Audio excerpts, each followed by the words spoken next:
Good morning, good readers and booktubers and gentle viewers all. This is by way of being a bit of a wrap up for the happy reading month of September.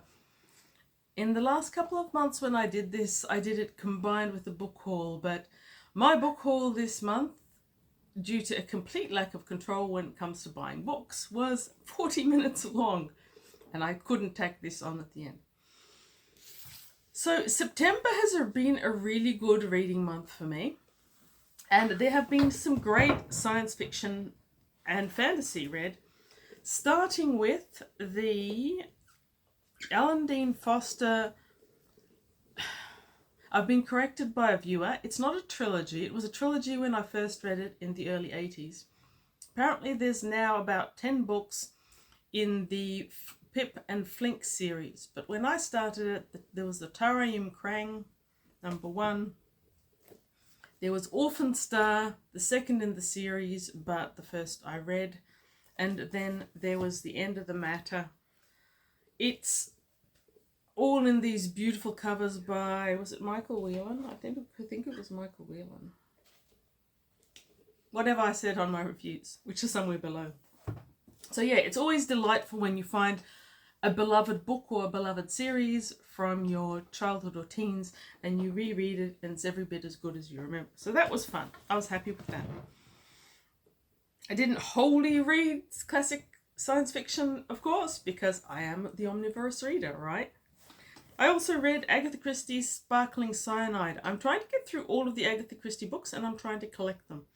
My vague notion is, if I live long enough, to collect all of them and then read them in sequence, which I think will be very interesting. But was it I thought it was Sad Cypress I read. Maybe I read Sparkling Cyanide and Sad Cypress. Yeah.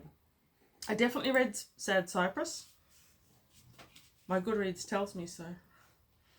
And that was a really interesting one because it's Hercule Poirot, Agatha Christie's most notorious detective and whom she notoriously despised. And she managed to write this one as a court mystery. I think it might be her only court mystery or maybe her first. And Hercule Poirot barely appears in it. It's mostly explaining what happened. So that was pretty good. I liked that about it. I read Quest of the Three Worlds by Cordwainer Smith, a really amazing author I love in Australia. This was weird because while it presents as a novel, it's actually a series of, I think it's 4 stories that don't always hold together terribly well. Anyway, I've got a whole review about that telling you the good and the bad, and there was plenty of both. Great little cover. Yeah, very glad I read it. I also reread Tom Reamy's Blind Voices. This is a spooky magical realism, I would call it, possibly fantasy book, and I knew so little about Tom Reamy. This is apparently his only novel. I've been reading and rereading this one since my childhood as well, and it stood up very well to the test of time. Fugitive Telemetry. I can't wave that one around. It's the Murderbot Diaries #6. I am thoroughly enjoying Murderbot Diaries. Against all expectation, anything with that much online hype, I just automatically assume I'm going to loathe, but no, I'm enjoying them. I am currently listening to #7 on audio. I hope I can finish it before it's due back at the library. Pretty sure I finished off The Sailor on the Seas of Fate by Michael Moorcock in September, but very early in September, so I don't remember it too well. I lie. I remember it very well. I remember The Sailor on the Seas of Fate. I liked it better than the first Alric of Melniboné. And I thought the individual stories hung together really well. Liked it. I've only given it 4 out of 5 stars on Goodreads because while I liked it, I feel like Moorcock is never going to be an Alan Dean Foster for me. I don't adore his writing. I adore his concepts. I love his characters. I love his vision, but the actual writing can feel a bit clunky. Anyhow, please don't kill me. Galactic Medal of Honor by Mac Reynolds. Mac Reynolds is this real hit or miss author for me. Some of my favourite old books are by Mac Reynolds, but then you read one and you go, he had some issues. He was a man with issues. He doesn't always write for the contemporary reader, and even the non-contemporary reader that I am winces at some of the things he says. But still, I did enjoy that book. I think I rated it quite high on Goodreads. Then we have got another mystery. It's a Crime Club choice by Penguin. And I was really happy to find this. I'm pretty sure that I've read Elizabeth Ferrars before. She was virtually a contemporary of Agatha Christie, and she published about 70 books in her lifetime, which compare very favourably, really, to the Agatha Christie books. But somehow everyone in the world knows Agatha Christie. Not so many people seem to know Elizabeth Ferrars, which I believe that's her portrait there on the back. I thoroughly enjoyed Murder in Time. I love my little penguin book with its pretty little icons. It is a number. It is number 1108. So, yeah, very pleased with that one. I read Michael de Larrabetti's, maybe, The Borrables. This is this amazing fantasy, magical realism book based in England. There are these kids who run away from home, so it's a bit Peter Pan-like, and live in the interstitial spaces of the city, the broken down basements and the commons. So it's a bit of the Wombles as well. And they fight against these huge rat beings. I did a whole review on that one. Probably watch that review if you're interested. It was a great book. I thoroughly enjoyed it. Apparently there is more. It's part of a trilogy. I also read a trade paperback called King of Nowhere, possibly by Maxwell, but trade paperbacks are conglomerations of people. I have not reviewed that on this channel. I am still trying to edit the review for the channel. I am really bad at making OpenShot do what I want it to. Normally, it does what it wants to, and I just have to bear with it.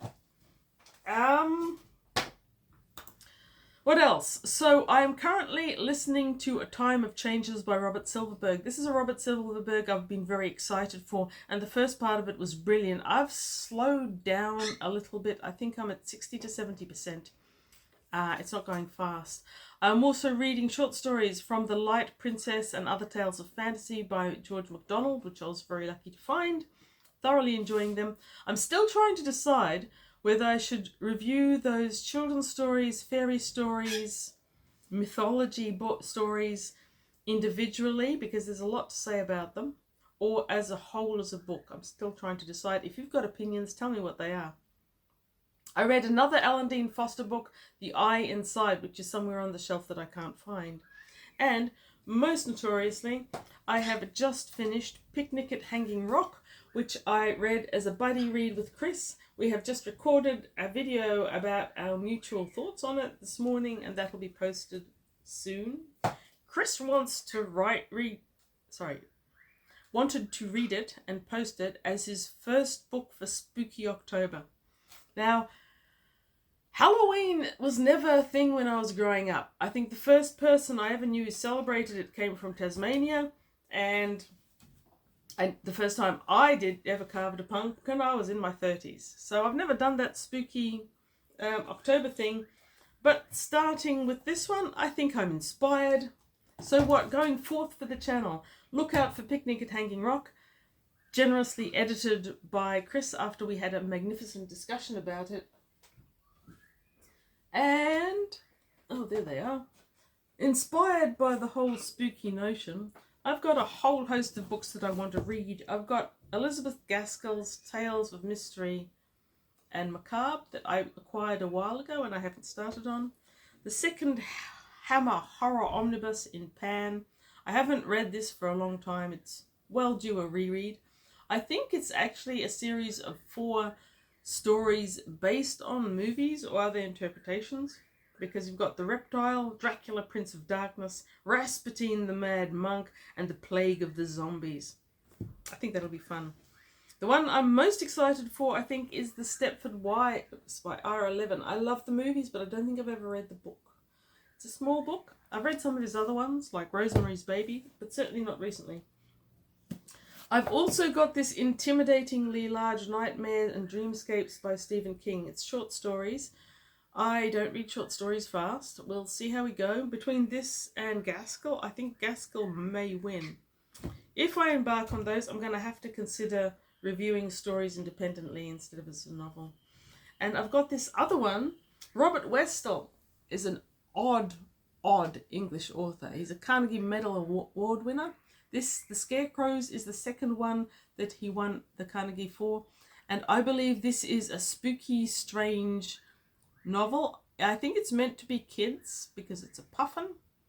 But a friend of mine who likes reading spooky books tells me he's well worth reading. So The Scarecrows is probably going to be the book I read next.